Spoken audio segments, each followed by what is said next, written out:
of our respected principal, sir, head of the department, Dr. Satyajit Deshmukh, sir, co-coordinator, Dr. PM Ingole, sir, faculty members, and organizing committee, I take this opportunity to welcome our esteemed resource person, Dr. Jitendra Sanghvi, sir.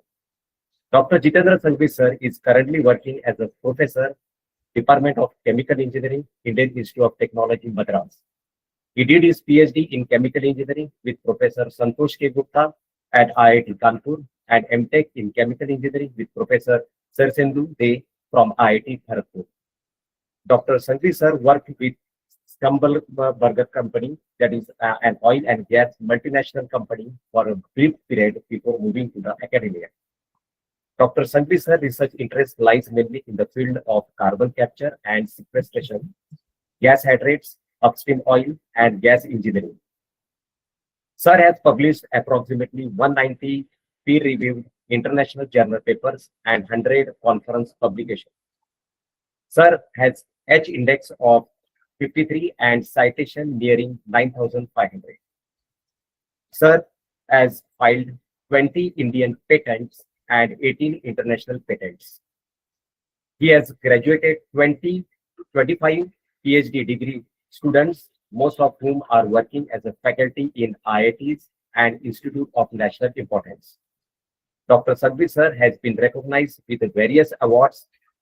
The Government of India awarded him the National Geoscience Award for Outstanding Research Contribution in Oil, Natural Gas, and Gas Hydrates, as well as the 2 national awards for the technology innovation. He has also received the Society of Petroleum Engineers Distinguished Achievement Award for the Petroleum Engineering Faculty of South Asia and Pacific Region and Regional Service Award. IIT Madras conferred him with the Young Faculty Recognition Award for the excellence in teaching and research. The Institute Research and Development Award, both at the entry and the mid-career level, and the Shri J.C. Bose Patent Award. Intellectual Ventures awarded him with the 6 Invention Awards. He has been recognized as the top 3% highly cited American Chemical Society author from India. ACS Energy and Fuel recognition to most cited articles, and top 1% highly cited author of the Industrial and Engineering Chemistry Research. ACS Journal of Chemical and Engineering Data has highlighted him as one among 25 emerging investigators on the journal's cover page and in the editorial of the issue. Dr. Sanghvi also served as an associate editor of the prestigious journal Energy and Fuel, published by the American Chemical Society. He is also a fellow of Indian National Academy of Engineering. Sir, we are truly honored to have you with us today to share your expert insights and rich experience with our participants. Your session will certainly provide deep understanding and practical perspective on the role of carbon capture in sustainable development, inspiring all of us to explore new dimensions in teaching, research, and sustainable technology development. I also extend a hearty welcome to all the participants from various institutes and organizations who have joined us for this FDP. Your active engagement will make this program a great success. Once again, on the behalf of the organizing team, I warmly welcome Dr. Jitendra Sanghvi, sir, and look forward to an enlightening and interactive session ahead. Thank you, sir. Okay, thank you so much for the introduction. I hope I am audible. Yes, sir. Yes, sir. Okay. Very clearly audible. Yeah. So I will share my presentation.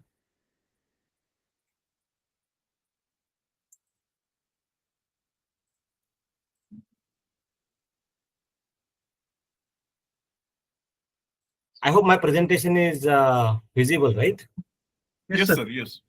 Okay, thank you so much for the invitation, and I am grateful to the organizers for inviting me, Professor Deshmukh, Professor Ravi Tapre, and Professor Ingole for giving me this opportunity. Now, some some concept about carbon capture and its role in sustainable development. I will also touch upon some research work that we have done in this area. Of course, we are doing a lot of more, but I may not be able to cover all the aspects. I will touch upon a little bit of our research that we are doing. Now, the carbon capture is nowadays a well-focused area for many researchers, industries, organizations, governments, etc. The primarily the reason is that its role in climate change, and therefore our important aim in near future is to ensure that we capture carbon dioxide from the atmosphere or from the point source and do storage of it, sequester it somewhere underground. Now, as let me see what is problem. Okay. Now, before I discuss more detail about carbon capture, we need to understand what are the major source of pollution. I mean, where we pollute, man-made pollution. So we understand that the man-made pollution is primarily in the form of solids. Like you can see here pictures. You throw garbage on the roads, beaches, etc. And these are like solid, kind of pollution that we make. It's relatively very easy, though we do not do that, but it is really relatively very easy for us to pick, say, a polythene bag or some kind of junk material that is lying on the road or on the beaches, etc. Because the molecules are, aggregated, and therefore for us it is relatively easy. The second pollution that comes in the liquid, you can see the effluent that is flowing here, very dark, and we use water as a medium for many industrial applications and also at home, etc. Right? So we have industrial effluent, we have sewage effluent, etc., and then it becomes very dirty.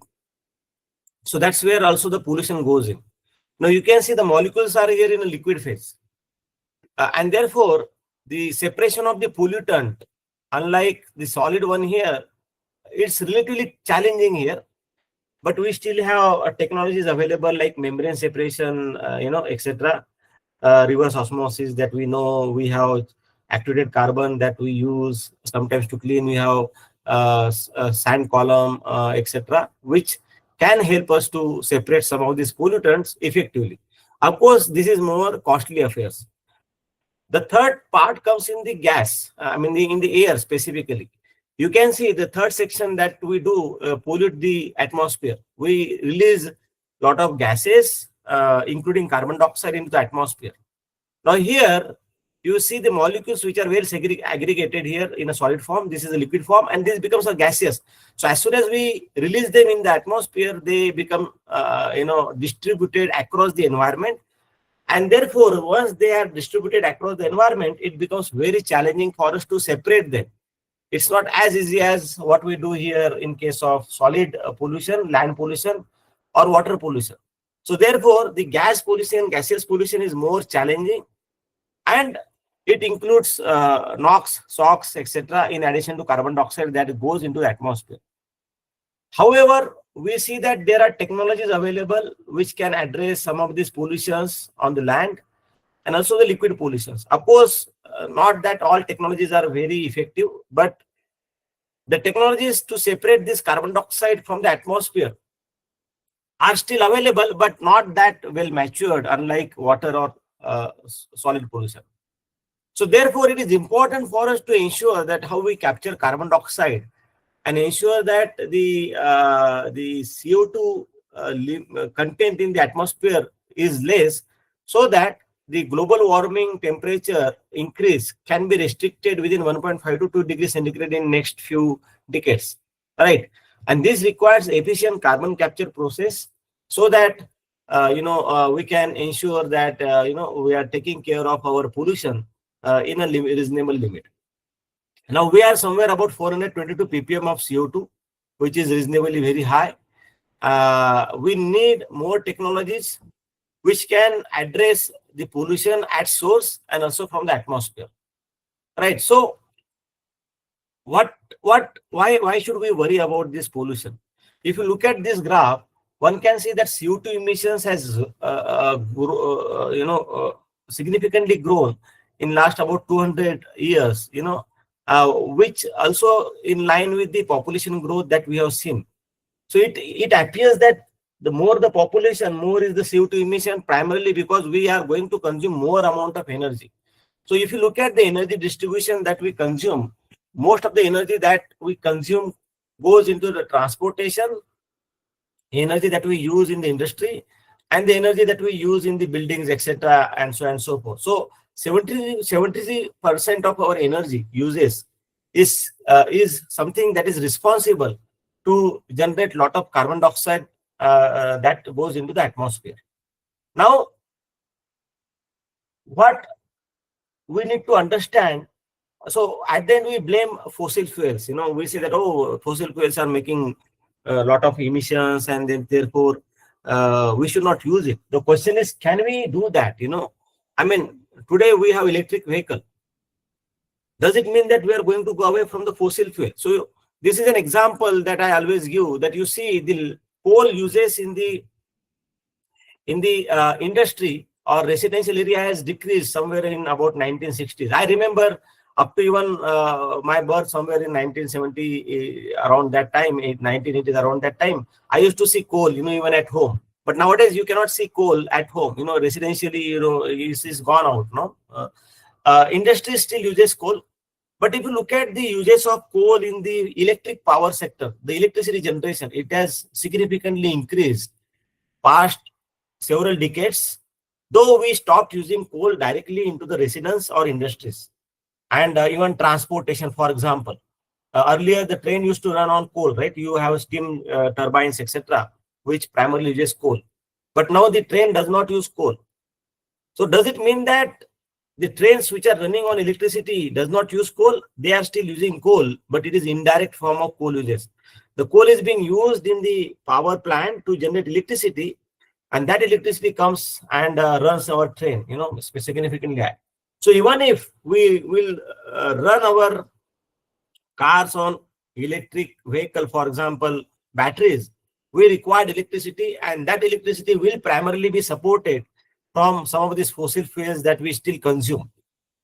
So where the CO2 source that comes in the atmosphere, if you look at CO2 that releases from the atmosphere, there is always a CO2 that, in addition to the human activity, the CO2 is released from the plants, animals, etc., etc., and that simultaneously get absorbed vice away in the atmosphere, in the soil or ocean. There is also exchange of carbon dioxide in the ocean in a natural way, and that continues to do that. What goes in the atmosphere because of human activity cannot be managed by the atmospheric way of nature control. So Mother Nature does not really somehow does not help us to capture this carbon dioxide by its way. So this is what primarily a cartoon shows, that even if you look at the significant amount of CO2 that goes into the atmosphere, this is a natural emission, and this is a human emission, about 33 gigatons of CO2. You look at that similar amount of CO2 which is released by natural sources get absorbed by the land and the ocean in the similar way. So this is very well neutralized, but what we add up into the atmosphere, which is even 33 gigatons of CO2 into the atmosphere, cannot be well managed, and that results in rise in the atmospheric temperature. Now, when we talk about the CO2 capture, we need to understand that it is not just a capture that is enough to address this problem. We need to understand the total supply chain of the CO2. We need to understand from where the CO2 is getting released, like power plant, and we need to develop a technology which can capture carbon dioxide right at the power plant or the source, or whether it is industry. You separate that carbon dioxide and you have to liquefy that. Once you liquefy that, you have to store it. Once you store it, then there are cargoes that can handle liquid CO2, which can be transported into the CO2 carrier, like ships, that goes well into the ocean, which can be used as a dump site into the ocean. So you have a CO2 capture, processing, liquefaction, transportation, storage, and sequestration. Storage and sequestration primarily relates to the subsurface CO2 storage below the ground. Now, you may wonder, why can't I use carbon dioxide to generate some value-added chemicals that always people talk about nowadays? Now, the question remains in a simple way. If I want to use a carbon dioxide to, say, generate a methanol or dimethyl ether or any other chemical which is hydrocarbon, you require a source of hydrogen, because at the end you need to break the bond of carbon dioxide and oxygen, and you add a hydrogen so that you get methane or ethane or some of these hydrocarbons. Now, if you know, the statistics says that 99% of our hydrogen still comes from fossil fuel, and very less than 1% of our hydrogen comes from the hydrogen typically emitted because of the solar energy uses, right? So the question is, even if I generate carbon dioxide or convert carbon dioxide into any value-added chemicals, we require hydrogen, and that hydrogen will primarily come from fossil fuel. So the question of converting carbon dioxide, though technically feasible, commercially and climate, in curing the climate, it may not be a feasible solution. So therefore, the only solution is that you sequester carbon dioxide into the subsurface reservoir, either in the ocean or on land. So what are the various pathways that we are aware of to capture carbon dioxide and sequestration? So we look at point source. You can capture carbon dioxide using some kind of organisms, algae, etc., etc. There are chemical methods which can use absorption and utilization. Subsequently, once you use that carbon dioxide, in some ways, not that all you can use it, rest of the CO2 you need to dump it below the subsurface reservoir. You can do that onshore, on the ground, and you can do that in the ocean. Now, in the onshore reservoir, you can do that in the permafrost, where the temperatures are very less, like Siberia, Russia, etc. And you can do also onshore, like in India, for example, Maharashtra has a basalt basins, a significant amount of basalt formation is there below the reservoir, below the surface. The basalts are good candidate for sequestration of carbon dioxide, because CO2 reacts very quickly with basalt. It remains stable for a long time. Am I audible? Hello? Yes, sir. You are audible. You're clearly audible, sir. You're clearly audible. Yes, yes. And then you can also sequester carbon dioxide into the saline formations, where CO2 can get reacted with the salt and remain stable, in the form of carbonates. It get reacted into the form of carbonates, etc. And then you can get rid of carbon dioxide. You can also sequester carbon dioxide into the depleted oil and gas field, where the CO2 will remain stable for a long time. You can also sequester carbon dioxide into the ocean, which is again one of the very potential candidates to sequester carbon dioxide. The reason is very simple, because there are a lot of methane available in this seabed in the form of hydrate. And that methane, which is known to be a more potential greenhouse gas as compared to carbon dioxide, remains there for millions of years without affecting the environment. So the question is, can I do the same way that I can sequester carbon dioxide into the ocean floor, which will remain there for millions of years without affecting the environment? You can also use carbon dioxide sequestration method to recover oil and gas from hydrate reservoir and also from depleted oil and gas reservoir, where you get, and you can also get a methane, for example, coal seams, etc., where there will be a win-win situation where you get rid of carbon dioxide and you still produce methane or CO2, methane or oil and gas from onshore or offshore reservoirs. So these are various pathways available. Now, before we understand what are these pathways, we need to understand what are these subsurface reservoir that we are talking about. Now, this subsurface reservoir that we understand primarily contains a deep formation below the underground. You can see that. And there are various layers of reservoir rock. Oil and gas remains there for a long time without affecting the environment until man came in and produced that using different technologies. In a similar way, we can inject carbon dioxide from the surface and put it over the below the reservoir, which remains there and then get converted into carbonates, bicarbonates, and etc., and become solid. So some of these potential opportunities are there. In reservoir rock, you can also have a reservoir fault trap. This requires some understanding about geophysics, geology, but very interesting understanding that one can have. We also have an impermeable cap on the surface, which avoid the release of CO2 once it is injected in the subsurface reservoir, so that you don't have to worry about the leakage of CO2. Of course, we need technologies to address that.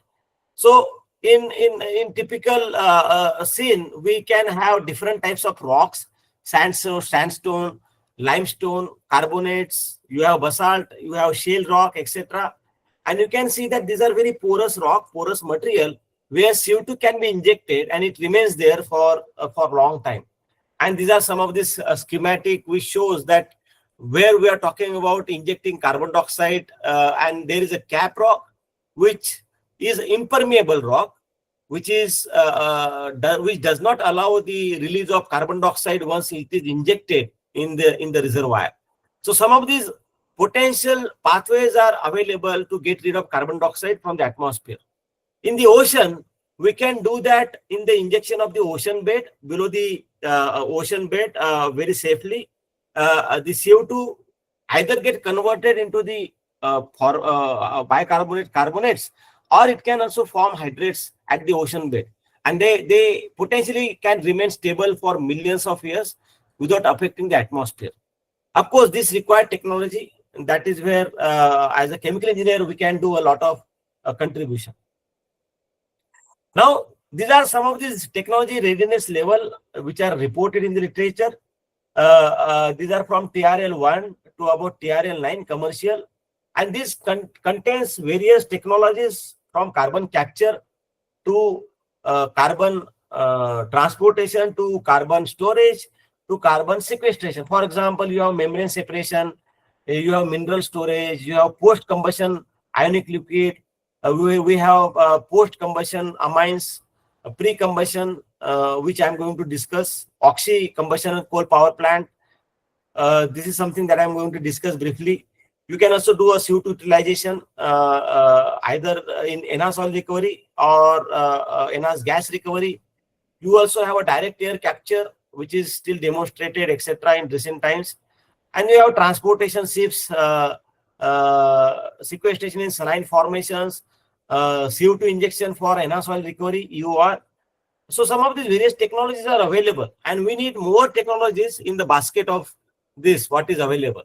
So this blue is a carbon capture. You can see there are many technologies available in carbon capture domain.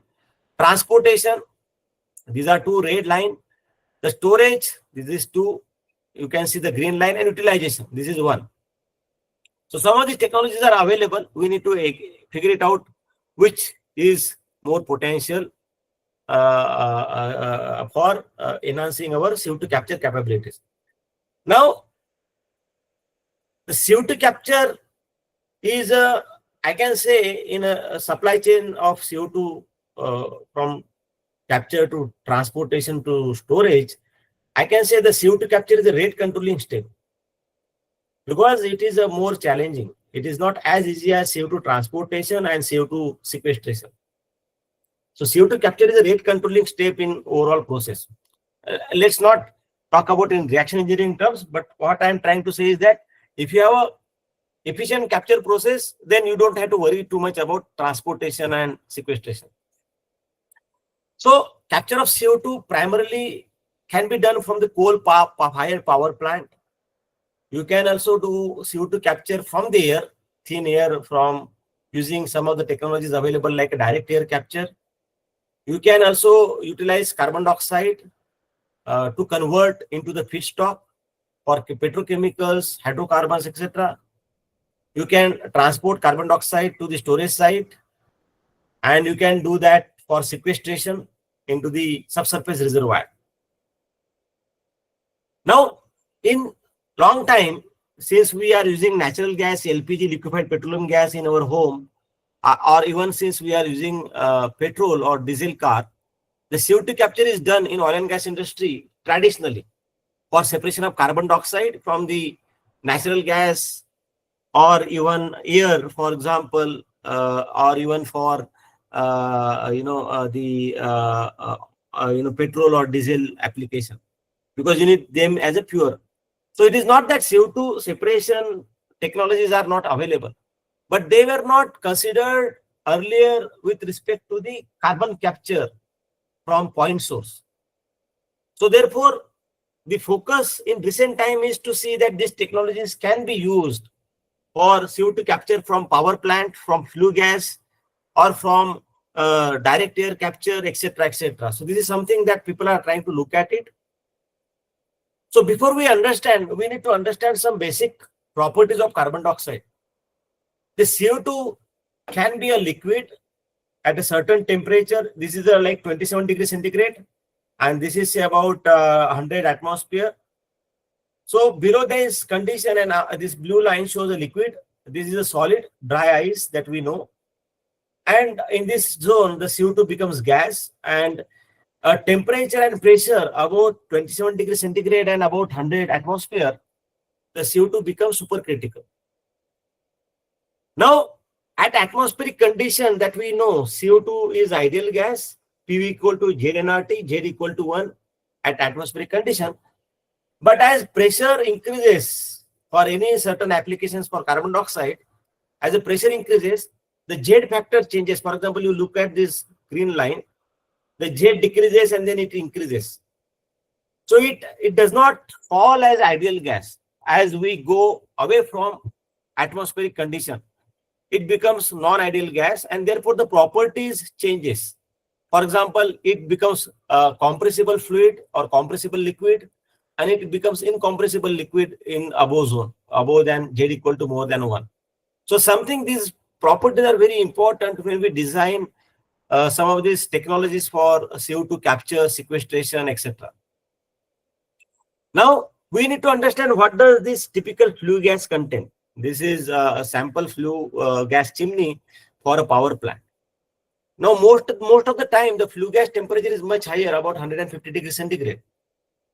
And it contains approximately 15 to 20% of carbon dioxide. For example, this is a one chimney data that I have primarily for one of the power plant that I'm working with. And they told that we typically release about 3,000 tons of gas per hour from one chimney. They have a 3 chimney. So you can see that this is about 3,000 tons, right? Exactly.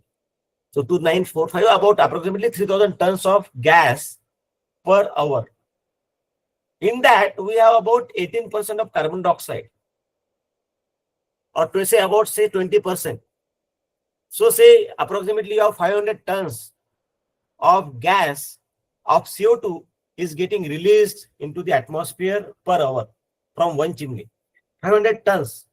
That's a huge quantity to handle for CO2 capture. I'm telling you, it's not easy. We are still working on a plant which can target about 1 ton, 2 ton, 10 ton, etc. per day. That's the kind of capacity that we are trying to look at it right now based on our technology. But what we release into the atmosphere is about 500 tons of CO2.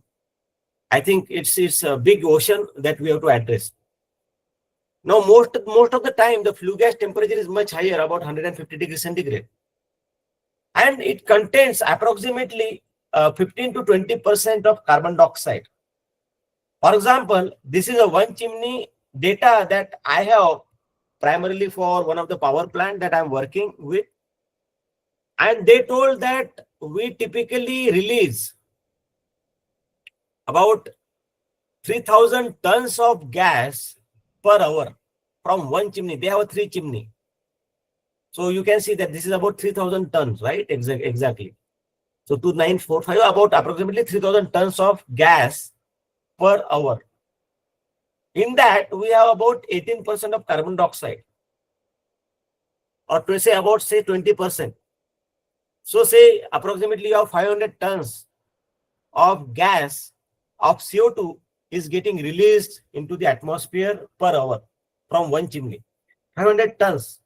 That's a huge quantity to handle for CO2 capture. I'm telling you, it's not easy. We are still working on a plant which can target about 1 ton, 2 ton, 10 ton, etc. per day. That's the kind of capacity that we are trying to look at it right now based on our technology. But what we release into the atmosphere is about 500 tons of CO2. I think it's a big ocean that we have to address. So when we talk about the combustion of the CO2 into the power plant, we need to understand a little bit of mechanism that how this combustion process happens. I'm not really going in detail about that. But when we have this power plant, typically, as I said, you have a sulfur oxide, which is not good. We need to capture that as well. And we have CO2. So what we do typically in power plant, that once this flue gas goes in, we need to capture the SO2, and then the flue gas goes into the cooler where you separate out moisture, etc. And then it goes into the absorption column where you separate out carbon dioxide. And then this CO2, pure CO2, can be further separated out by stripping into the stripping column. And then the pure CO2 stream can be sent for sequestration. And this is a typical schematic flow diagram that I can tell you. This is a typical combustion plant and how we can address carbon dioxide. However, we have specific way to do that. As I told you that here we have 18% of carbon dioxide if you are going to capture CO2 from flue gas. Very less concentration relatively. 18% is still reasonably good concentration, but not as good as one can be efficiently capture carbon dioxide. So what people are trying to see that can we do a pre-combustion capture? I do not want to capture CO2 from the flue gas. I can do that pre-combustion. So what they say that, okay, let us do this way. You partially oxidize coal using oxygen, air and steam under high temperature and high pressure. And you generate a syngas which primarily contains hydrogen and carbon dioxide. Once this syngas comes in, there you may have a better concentration of CO2, which is of the order of 50%. Now, if I have CO2 50% in the exit stream, it will be easy for me to capture carbon dioxide rather than capturing it from 15% CO2 stream, So this is what people are trying to look at it. And then I can use hydrogen to generate electricity, etc., etc. So this is typically called the pre-combustion capture of carbon dioxide from the synthetic gas. So you first generate a syngas and then do this typically using an integrated gasification combined cycle power plant. Now this required, so in most of these power plant that we have currently running, they do not have this facility. IGCC requires little bit more efforts and more investment. Unless government do that, it will not be possible to get this thing done. Of course, there are certain plants available which still let us do this way. You partially oxidize coal using oxygen, air and steam under high temperature and high pressure. And you generate a syngas which primarily contains hydrogen and carbon dioxide. Once this syngas comes in, there you may have a better concentration of CO2, which is of the order of 50%. Now, if I have CO2 50% in the exit stream, it will be easy for me to capture carbon dioxide rather than capturing it from 15% CO2 stream, So this is what people are trying to look at it. And then I can use hydrogen to generate electricity, etc., etc. So this is typically called the pre-combustion capture of carbon dioxide from the synthetic gas. So you first generate a syngas and then do this typically using an integrated gasification combined cycle power plant. Now this required, so in most of these power plant that we have currently running, they do not have this facility. IGCC requires little bit more efforts and more investment. Unless government do that, it will not be possible to get this thing done. Of course, there are certain plants available which still runs on IGCC, but this is something. The benefits are that you have a high CO2 concentration that is possibly available, which can better to get captured in the amine system that we are typically aware of. However, the capital cost is significantly high as compared to conventional coal-fired power plant. The cost of absorption process required to capture CO2 can be up to $60 per ton. Right. There are challenges to use hydrogen as a pure fuel. It is not as easy as one can think of. So something that we have to look at, that how we can use hydrogen rich stream effectively. Then conventionally, what we know is a post combustion CO2 capture, where you just use a fuel, use that along with air. Boilers are used to generate steam. That steam can use to generate electricity, and then exhaust gas, which typically contains 7 to 15% of CO2, can be passed through the absorption and desorption column to capture carbon dioxide, and then you have exhaust gas, which is free of CO2. Right. So this is a typical and conventional, traditional way that how we can capture carbon dioxide post combustion. The other method typically is oxy-fuel combustion. That process uses a pure oxygen rather than air, because air has about, say, 21% of carbon dioxide.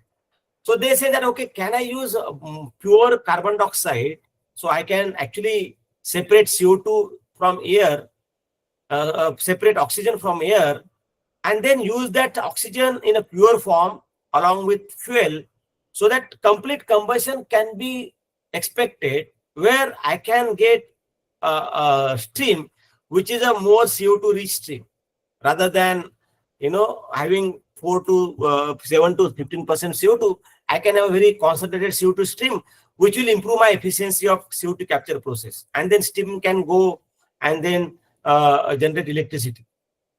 So this process is primarily used for steel making, metal cutting, etc. Right. This is one of the very interesting mechanism by which you can generate good high flame temperature, but larger scope is still not guaranteed. I mean, you cannot really use that in a power plant, because that's more challenging there to get a significant amount of oxygen and something like that. So these are in short, you can see how the post combustion, pre-combustion oxy-fuel is typically being looked at. And then ultimately, the focus over here is to capture carbon dioxide, whether post-combustion or whether pre-combustion or whether oxy-fuel combustion. Whatever way you can do that to get CO2 back into the compression and dehydration cycle, and then you can transport that CO2 into the sequestration site, So this is typical power plant that is available in Middle East for CO2 capture, which is generally done for oil and gas industry. As I told you, that it is widely utilized in oil and gas industry, specifically to separate carbon dioxide from natural gas stream. This is the Alabama power plant, Barry's 25 megawatt capture project. They did it quite early in 2009, and a total of about 114 kiloton of CO2 was captured, transported, and stored throughout this pilot project. Right. So these are some of these available in this. This is done using Mitsubishi Heavy Industries amine solvent capture technology. That's what they used it. Amine solvent capture technology. So what are the solvents that are available to do that? Often we teach in some of these courses that we have this monodiethanol amine, monoethanol amine, methyl diethanol amine, or diethanol amine. Some of these amines are widely utilized for a variety of situations when we have different CO2 concentration. Schematically, one can have an absorption column and one can have a desorption column or a stripping column, where you can release the carbon dioxide at higher temperature. So you absorb at low temperature, take the amine in the stripping column, heat it at certain 90 degrees centigrade or 100 degrees centigrade, get the CO2 out, and then CO2 can go into storage. So this is a basic reaction that we know. We have acid plus base gives salt plus water. So we have amines reacting with H2S gives amine sulfide. An amine is reacting with carbon dioxide gives amine carbamate. Some of the simple reactions are available. Now question is that, can we still use it more efficiently? So we have done some research in recent time, and that is what I am going to briefly tell you, that we modified these amines using some of these technologies that we call as a macrogel or chemogel. And we have generated a two-based chemogel. One is a monoethanol amine and one is diethanol amine.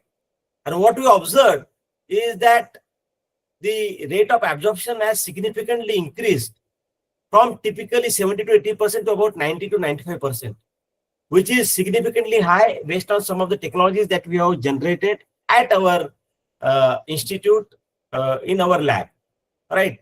So what does this technology talks about? You can see this patent has been granted within 6 months of our filing, and this solves major challenges, primarily low pH, corrosioness, and it also provides a high absorption capacity, higher recyclability.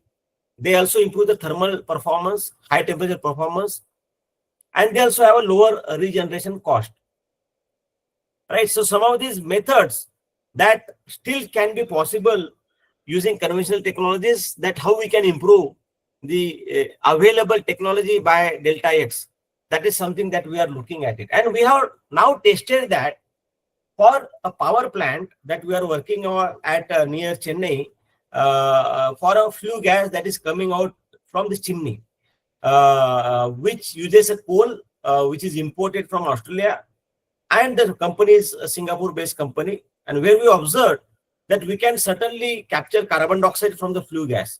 And that is what I am going to briefly show you, not in detail about some of these results, but you can see that based on some of these technologies, the okay, let us these are some of these basic properties that we see, that how the functionalized diethanol amine or monoethanol amine behaves at high temperature.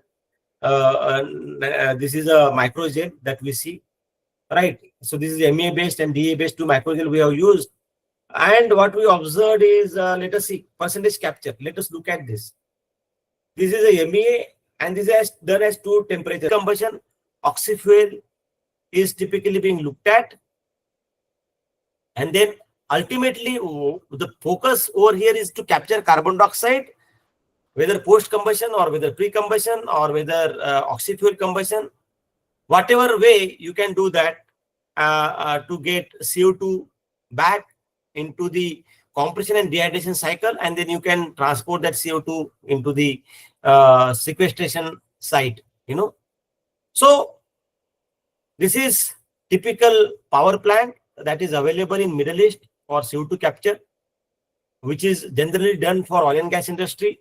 As I told you that it is widely utilized in oil and gas industry, specifically to separate carbon dioxide from natural gas stream. This is a Alabama power plant, Barry's 25 megawatt capture project. They did it quite early in 2009, and total of about 114 kiloton of CO2 was captured, transported, and stored throughout this pilot project, right? So these are some of these available in this, you know. This is done using Mitsubishi Heavy Industries amine solvent capture technology. That's what they used it, amine solvent capture technology. So what are the solvents that are available to do that? You know, often we teach in some of these courses that we have this monoethanol amine, monoethanol amine, methyl diethanol amine, or diethanol amine. Some of these amines are widely utilized for a variety of situations when we have different CO2 concentration. Schematically, one can have an absorption column and one can have a desorption column or a stripping column, where you can release the carbon dioxide at higher temperature. So you absorb at low temperature, take the amine in the stripping column, heat it at certain 90 degrees centigrade or 100 degrees centigrade, get the CO2 out, and then CO2 can go into storage. So this is a basic reaction that we know. We have acid plus base gives salt plus water. So we have amines reacting with H2S gives amine sulfide, and amine is reacting with carbon dioxide gives amine carbamate. You know, some of the simple reactions are available. Now question is that can we still use it more efficiently?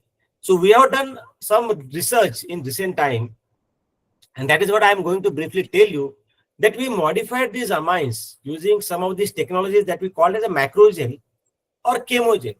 And we have generated a two-based chemogel. One is a monoethanolamine and one is diethanolamine. And what we observed is that the rate of absorption has significantly increased from typically 70 to 80% to about 90 to 95%, which is significantly high based on some of the technologies that we have generated at our institute in our lab, right? So what does this technology talks about? You can see this patent has been granted within 6 months of our filing, and this solves major challenges, primarily low pH, corrosiness, and it also provides a high absorption capacity, higher recyclability.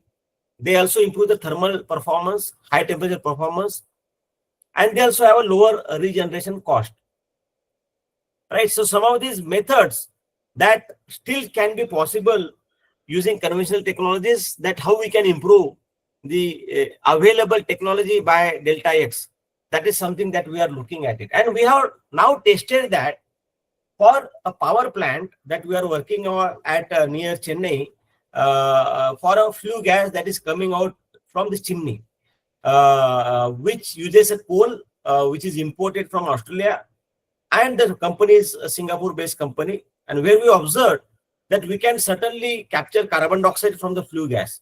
And that is what I am going to briefly show you, not in detail about some of these results, but you can see that based on some of these technologies, the okay, let us these are some of these basic properties that we see, that how the functionalized diethanolamine or monoethanolamine behaves at high temperature. This is a microgel that we see, right? So this is MA based and DA based two microgel we have used. And what we observed is, let us see percentage capture. Let us look at this. This is a MEA, and this is done as two temperatures, 300 degree Kelvin and 320 degree Kelvin at lab condition, not lab condition, 27 and this is 27 plus 20, about 50 degrees centigrade. So 27 and 50 degrees centigrade approximately.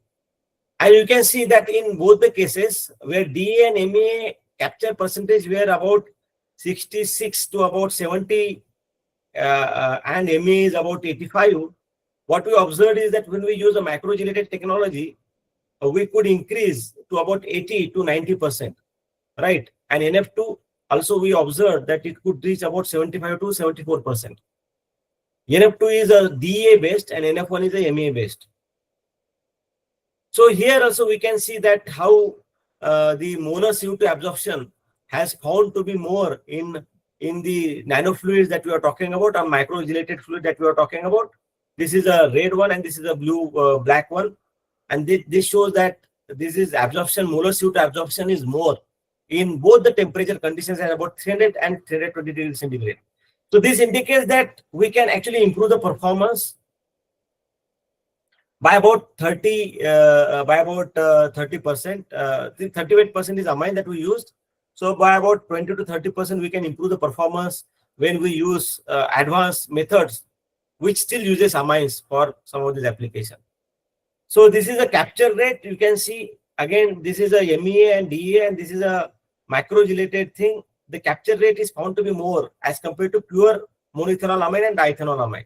I'm not going in detail about these results, but I'm just throwing you some of the important highlights that will be easy for you to understand. The microgelated technology can also show that the recyclability is higher as compared to pure amine. It's more recyclable as compared to pure amine. So this is what we observe, and we looked at the mechanism, where we observed that the mechanism primarily corresponds to be using a packed bed, where we use some of this microgelated technology, and there is a better mixing of a flue gas stream with the amine solvent, and that improves the Brownian motion, which also utilize a nanoparticle, and that interacts a better way with CO2 and the nanoparticle site, where the reaction is more pronounced. And that shows that the CO2 capture is more better enhanced when we use microgelated technologies that we have developed. So we actually put this as a power plant in a pilot plant that we put in, in the power plant, and we have done some of the basic studies, and the studies are still going. And you can see that we still able to capture a reasonable amount of CO2 in kg. This is a carbon capture in kg. About 9, etc. So this ensures that yes, we can do that. We can use it. This way, and some more studies are required to be done, which we are doing it. So the results are not completed. We are working on it. So it indicates that yes, we can use and modify the existing technology in a better way to improve the absorption capacity. It can also help us to use them at higher temperature, etc. So once you capture that carbon dioxide, as I told you, that you need to transport that at a different place, source to storage and loading, from using ships and to the sink, right? So you have to do that through the pipeline, right? And you can do the sequestration for enhanced oil recovery, etc., etc. So while we do that, we need to understand that the CO2 is corrosive. So pure CO2 may not be corrosive, but if you have impurities in CO2 like water, etc., then there is a chances that the pipeline may corrode. So we need to address that. People are still trying to see that how we can address corrosion issues when we are using CO2 rich stream, right? And once you do that, you can actually, from source, you can transport that through the pipeline into the CO2 sink into the ocean.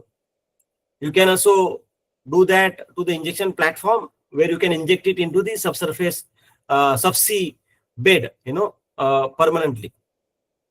So some of these corrosion issues may be pronounced, specifically when we are looking at carbon dioxide.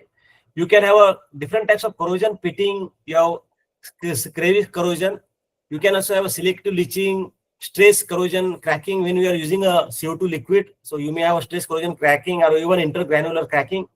So some of these different types of corrosion phenomena may occur when we are dealing with carbon dioxide during transportation and storage. So we need better technologies over here as well. So people are trying to look at that, how we can improve the material strength, coating performance, etc. Then once you transport that, we can store that at a lower temperature, say about minus 50 degrees centigrade, which becomes at a liquid. Or you can also do that using LPG, semi-pressurized LPG carrier, or fully refrigerated, minus 160 degrees centigrade. But here, what we are looking at is transportation at minus 30 degrees centigrade, not much, and about 15 to 20 bar. That will be enough to transport about 1000 metric cube of CO2 in a ship. So this is a conceptual design of CO2 carrier. You can see that, top view, etc. So people are trying to look at this. Existing LNG carrier can be utilized very well. So that should not be a problem. And then once you do that, you need to sequester that using a flexible riser into the subsea ocean. Or you can do that using the ship loading arm, etc. So some of these technologies, existing technologies of oil and gas industry, can be utilized. Now, the other important aspect, that what will happen when we sequester carbon dioxide into the ocean. As I told you, that methane hydrates are available for millions of years without affecting the environment. So these hydrate, which are an ice-like compound formed at low temperature and high pressure conditions, which these conditions are very well available in the seabed or ocean bed, where methane or CO2 once interact with water at high pressure and low temperature conditions forms ice-like compound, and these are called as a hydrate. So methane hydrates are available for millions of years. You can see this is a methane hydrate sample, how they looks like. This is a ice-like compound. And what we are trying to see, that can we inject carbon dioxide into this ocean so that we sequester CO2 in the form of hydrate. Now, I'll skip this slide, but what I'm trying to tell you, that you need to understand that how the CO2 density changes at a higher pressure. At a certain pressure, you can see that CO2 density increases beyond 1000 kg per meter cube, which is a typical density of seawater, little bit more than 1000 kg per meter cube. So at about 25 megapascal to 28 megapascal, the CO2 becomes more denser than the water. And it is therefore expected that if I am going to inject carbon dioxide into the ocean at a depth where the corresponding hydrostatic pressure is more than 25 to 28 megapascal, the CO2 will become heavier than the water itself. So you can see that this is a CO2 line, density of the carbon dioxide. Sorry. This is the density of the water, which is reasonably about 1040 kg per meter cube, and this is the density of the carbon dioxide here. So it is expected that if I am going to inject carbon dioxide at say point Q1, the density of carbon dioxide is lower than the density of the seawater here. You can read that from top slide. However, if I inject carbon dioxide here at Q2, the density of the carbon dioxide here will be more than the density of, so you have to read it likewise. So density of the carbon dioxide will be more than the density of the seawater, and therefore the CO2 plume will sink here. It won't come up. It will not rise at higher depth, because here the CO2 will become more denser. As I told you that, the density of the CO2, liquid CO2 will be more as compared to water. So here the CO2 plume will sink. And if you do that in a similar way into the seabed, you can see that at a certain depth, the CO2 liquid will be denser than the water. But beyond that depth, the temperature will increase, and therefore the density of the CO2 will be lower than the density of the water.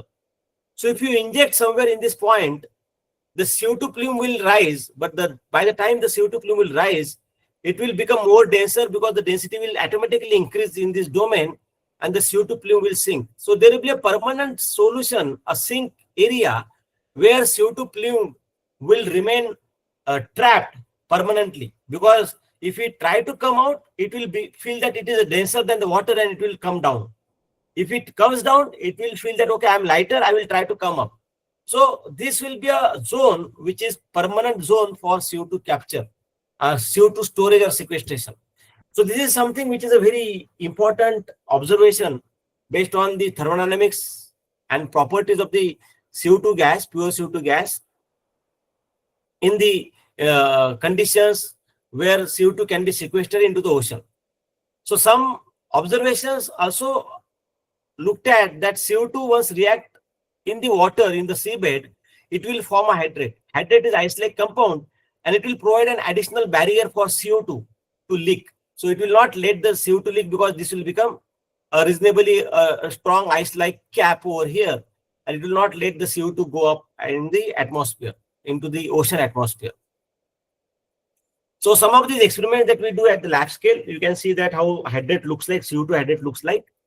This is done using bentonite and seawater, and we also looked at some of these promoters like surfactants, how they behave, etc. And we also looked at how the CO2 hydrate slurry may flow. This information is primarily based on the rheology, where we carried out studies to look at how the viscosity varies during the formation and dissociation in the case when CO2 forms hydrate along with salt or along with seawater, clays, muds, etc. So some of these studies are looked at it over here. You can see that how hydrate formation is done in the rheometer, viscometer assembly. And we carried out various analysis based on that. Some of these papers are already published. You can refer to that for more detail. So these are some of these pathways where we can do a sequestration of carbon dioxide into the ocean. We can use existing facilities of oil and gas. So there could be a well, injection well, where you can have a perforation. You can also sequester carbon dioxide in the form of hydrate. Likewise, you form the hydrate at the surface and dump that in the seabed. Remember, this will over a period of time get converted into the carbonates, etc. So they may not be there for long. So there will be another way that it will remain stable for millions of years. And you can also sequester carbon dioxide in the way a liquid pool here, and then you may have a hydrate layer that is getting formed, which will trap liquid CO2 permanently into the ocean. This is another way how we can inject carbon dioxide into the seabed, and then CO2 will form hydrate and will get trapped for millions of years. Right, I think, what is the time now? Yeah, I think, 6:55. So this is some another studies. I will just keep it.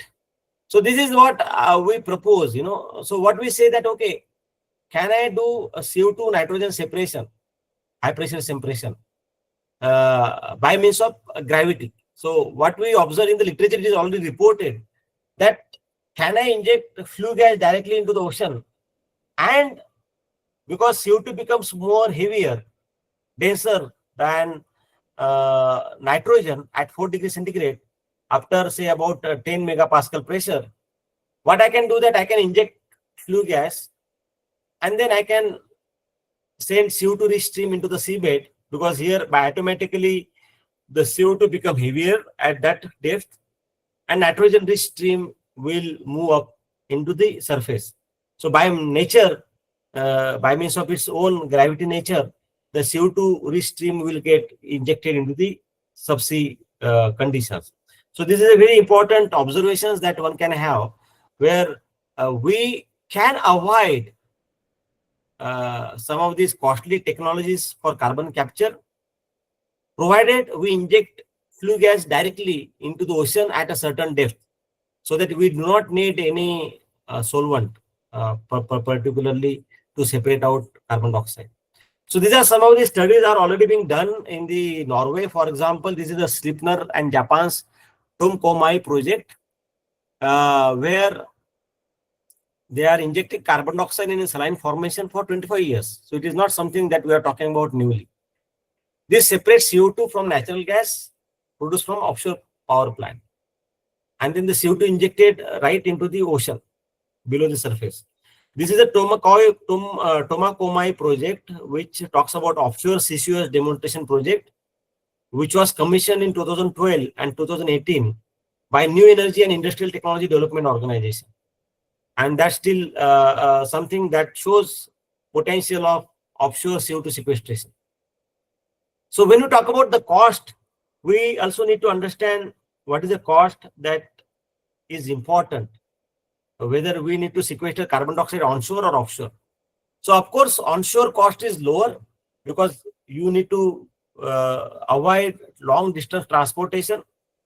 So the onshore cost is less, US dollar per ton of CO2. But offshore cost reasonably high. But when you have a more mass flow rate, the offshore cost can decrease. So at a smaller mass flow rate, the cost is reasonably high. So if you have a more mass flow rate of million tons of carbon dioxide per year, then you can reduce the cost reasonably at much lower values. But this required significant amount of carbon dioxide. This is a general cost analysis. Liquefaction is about 42%. Storage, not much, 9%. Loading is this. This is a ship is about 30%, and this is unloading. This is specifically for ship transportation, and this is for pipeline transportation. This is a certain cost analysis that is available in the literature. We thought it can be useful. This is a transportation cost for offshore pipeline, onshore pipeline, and ship cost. So you can get an idea that, okay, ship cost is not much, about $25 per ton of CO2. Offshore cost, offshore pipeline provides about $50 ton per CO2. It's about a 3,000 kilometer pipeline. Onshore, again, it is more, but at a smaller distance, onshore pipeline provides, say about 1,000 kilometer. The transportation may be about $10 US per ton of CO2. So some of these analyses are very vital to decide whether you need to have a long distance pipeline or short distance pipeline, whether you need to sequester carbon dioxide onshore or offshore, and what will be the cost that will require to capture carbon dioxide, to transport it to the sequestration site, and to store it. So all these cost analysis is very vital to make some of this project visible. So I think, I will stop here. So any questions? I think I have some more details, but I think I will skip that. So any questions are welcome. So the participants, if you have any questions, you can just raise your concern. You can just ask the question. Thank you, Jitendra sir, because you have been enlightened and just shown the journey of having the carbon capture. And I think there was a question of debate, because a lot of people have been proudly, they have been saying that I am using the electric car and I'm not responsible for just having the carbon emission and all the thing.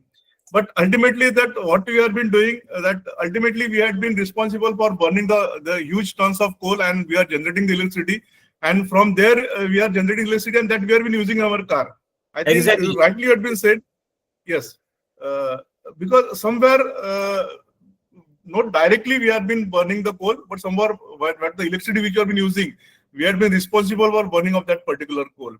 And Yeah. really thank that academician like you, as a researcher, you have been doing the research, so that instead of looking it as a problem, you have been taking as a opportunity, and taking this as a challenge, and how this carbon capturing, so we will be seeing more future with the more coming with the technology. So thank you so much.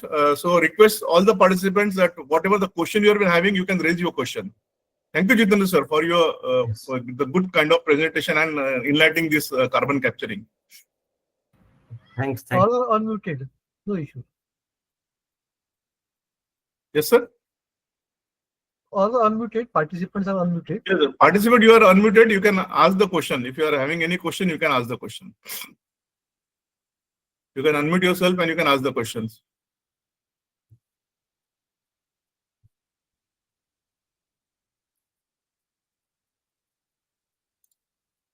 Okay, I think you had been explained in such a way. I think there was no scope of raising any question. So No. everything was So there are two possibilities. Whether the only two extremes are possible. Dr. Jitendra, Did not understand anything or they understood everything. No, I definitely feel that everything has been. Yes, yes, Yogesh sir. yes, I went through your presentation and it was nicely presented. I just have one query about that when we are talking about these hydrates and their sequestration under seabed. Would it Yes. affect the animal environment? Because that would be another area of concern for us in long term. So as I told you that we are not asking, we are not saying that we need to sequester it into the ocean water. What we are saying is that we need to sequester it into the seabed, below the seabed in the reservoir. So you have to go and below the seabed, you can sequester that. There we don't have to worry about, because I told you that we have methane hydrates available for millions of years. Likewise, CO2 hydrate will be there. So of course, we require studies. Studies are not available in the literature. People have not looked at it as a research problem. But based on my intuition, I don't think there will be major issues. Of course, we need to understand the local effect on organisms, etc. But that is again matter of further research. Thank you, sir. Thank you for clarifying. Shimpi sir, your question. Rajendra Shimpi sir.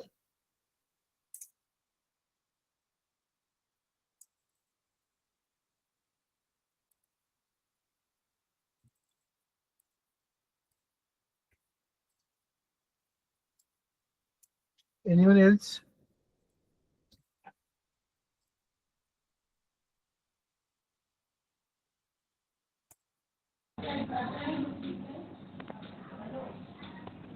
Yes, sir. Rakas sir, please.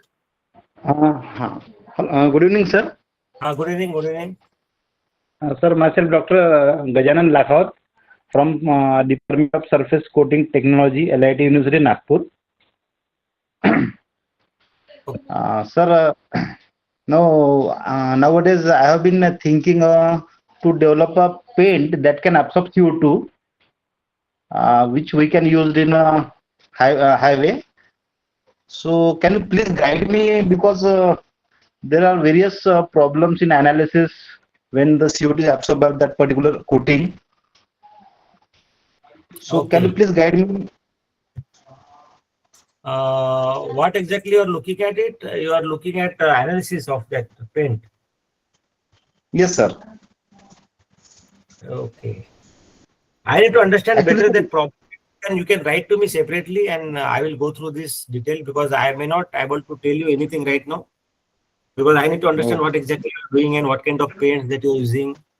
One is that you can initially do a lab studies using CO2 injection and see whether your CO2 is getting absorbed or not. Yes, later on, you need to see the challenges of paint is that where you are going to apply. You are going to apply it on the buildings or where? no, sir. In the highway, actually, in the highway, there are a lot of CO2 generated, so that can be absorbed by the particular paint on that bridge, actually. Okay. So So, that reduces the problem of pollution. before, before going forward, I would like to first ask you that how much CO2 that you are going to release while making that paint. No, sir. Nowadays, I'm just thinking about the literature reviews going on in that direction. I'm not. So no. Yeah. So before you do that, always look at it that if I'm going to use a certain solution, whether that solution is while making that solution, whether I have already emitted CO2 or not. If that formation process is a CO2 neutral, then you can certainly use that particular solution for CO2 capture. But sir, in that particular coating, it is very difficult to know the analysis of how much CO2 absorbed by that particular paint. That no literature I have got till now regarding that. Okay, let me see that. Maybe you can write to me separately. I will figure it out. Huh? Okay, sir. No problem, sir. No problem. Yes, sir. Thank you, sir. Okay.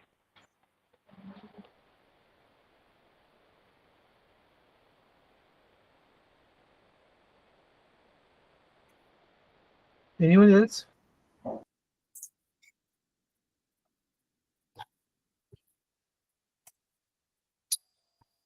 So, Dr. Ravi Tapre, can we conclude today's session by formally just paying the vote of thanks for today's session?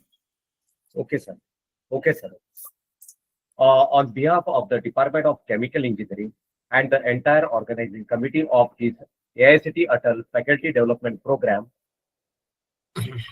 I extend our sincere gratitude to Dr. Jitendra Sanghvi sir for delivering such an insightful and thought-provoking session on role of carbon capture in sustainable development. Sir, your talk has truly deepened our understanding of how carbon capture technologies can play a transformative role in addressing climate change while ensuring sustainable industrial growth. The clarity with which you explained the technical, environmental, and economic aspects of carbon management has been highly enlightening for all the participants.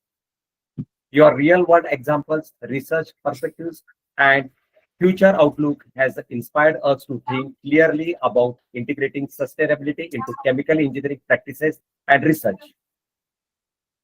Once again, we sincerely thank you, Dr. Jitendra Sanghvi sir, for taking time from your busy schedule to share your valuable knowledge and experience with us.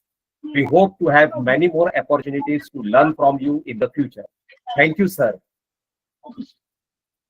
Okay, thank you so much. Yeah. Thank you, Jitendra Feel free to sir, write to and me. we look forward. Pardon, sir? Yeah, feel free to write to me if somebody.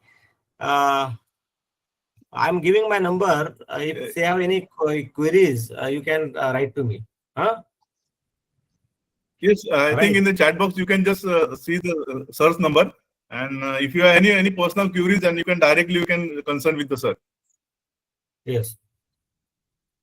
Okay, thank you so much for taking time and just giving this wonderful presentation. And hope in future also we will be having such kind of presentation in future also. Thank you so much, sir. Thank you. Thank you so much.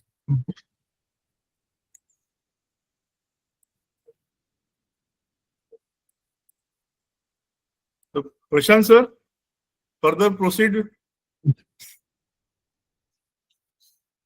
Our next speaker will join at 7:30 p.m. So Okay, so shall we take a break till 7:30 p.m. we will and take we'll a ask break of 20 minutes and then again we will join back. Pardon, sir? We will take a break of 20 minutes and then at 7:30 we will again join back. Okay. Sharply that 7:30 we'll start our next session. So request all the participants just be at 7:30 so that we can start our next session. Thank you so much.